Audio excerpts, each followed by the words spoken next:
பயிற்சி 3.10 question number 12 ஒரு 4 jet விமானம் கிடைமட்டமாக பறந்து பூமியில் உள்ள ஒரு சிறு இலக்கை தாக்க வேண்டும். அவ்விலக்கை விமானி 30 டிகிரி இறக்க கோணத்தில் பார்க்கிறார். 100 கிலோமீட்டர் பறந்த பின்பு மீண்டும் அதே இலக்கை 45 டிகிரி இறக்க கோணத்தில் பார்க்கிறார். அந்த நேரத்தில் ஜெட் விமானத்திற்கும் இலக்குக்கும் இடையே உள்ள தொலைவு காண்க. ஒரு ஜெட் விமானம் ஓட்டிட்டு போகிறாரு, ஒரு இலக்கை தாக்குறாரு. ஃபஸ்ட்டு 30 டிகிரி இறக்க கோணத்தில் பார்க்குறாரு. ஒரு 100 கிலோமீட்டர் போயிட்டு மறுபடியும் அதே இலக்கை பார்க்குறாரு, 45 டிகிரி கோணத்தில் பார்க்குறாரு. இந்த 45 டிகிரி கோணத்தில் பார்க்கும்போது அந்த ஜெட் விமானத்திற்கும் இலக்குக்கும் இடையே உள்ள தொலைவு எவ்வளோன்னு கேட்டிருக்காங்க. இதுதான் கொஸ்டின் அண்டர்ஸ்டாண்ட் பண்ணிக்கிறது. இப்போ தீர்வு கண்டுபிடிக்கிறோம். முதல்ல இதுக்கு டயக்ராம் முதல்ல வரைஞ்சிடலாம். இப்போ ஏங்கிற ஒரு இலக்குன்னு வச்சுக்கிட்டோம்னா, ஏங்கிறது ஜெட் விமானம், இந்த சிங்கிறது ஒரு இலக்கு, இந்த சிங்கிறது ஒரு இலக்கு. இப்போ இந்த ஏங்கிற விமானம் ஃபஸ்ட்டு பார்க்குறது எத்தனை டிகிரி இறக்க கோணத்தில் 30 டிகிரி. அப்போ இணைக்கோடுகளை ஒரு குறுக்கு வெட்டினால் அவற்றில் ஏற்படும் ஒன்றுவிட்ட உட்கோணங்கள் சமம். அப்போ இதில் 30 டிகிரியாக இருந்தால் இங்கே இருக்கிற கோணமும் 30 டிகிரியாக இருக்கும். மறுபடியும் அதே விமானம் ஒரு 100 கிலோமீட்டர் போயிட்டு மறுபடியும் அதே இதை இறக்க கோணத்தில் பார்க்குது. அப்போ 45 டிகிரி கோணம். அப்போ இது 45 டிகிரி கோணம். அப்போ இங்கே இருக்கிற 100 இங்கே இருக்கிற 100 இப்போ செங்குத்தாக போட்டோம்னா நமக்கு 2 விதமான ஃபார்முலா யூஸ் பண்ணலாம். ஒன்று டேன் பயன்படுத்தலாம், இன்னொன்று சைன் ஃபார்முலா யூஸ் பண்ணலாம். இப்போ இது 45ல் இது 30 டிகிரி போச்சுன்னா அப்போ இங்கே இருக்கிற கோணம் எவ்வளோ இருக்குது, நமக்கு 15 டிகிரின்னு இருக்கும்.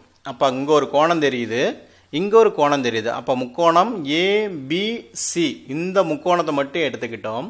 இந்த முக்கோணத்தில் ஏன் எடுத்துக்கிட்டோம், இங்கே ஒரு பக்கம் தெரியுது, இந்த 2 கோணமும் தெரியுது. இந்த பக்கம் தான் நமக்கு வேணும், இந்த பிசியோட பக்கம் தான் வேணும்.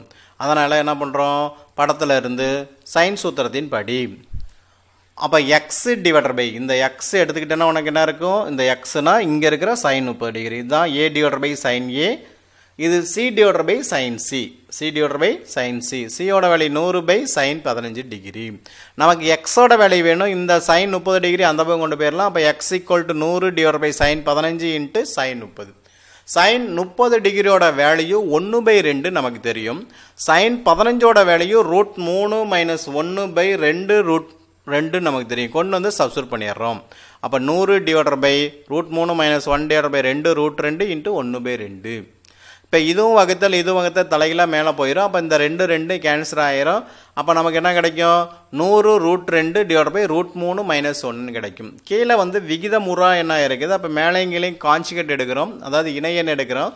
√3 - 1க்கான இணையன் √3 + 1 கிடைக்கும்.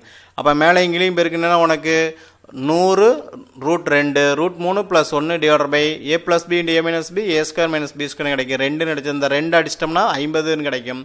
அப்போ 50 √2 இன்ட்டு √3 + 1 கிலோமீட்டர்ஸ்.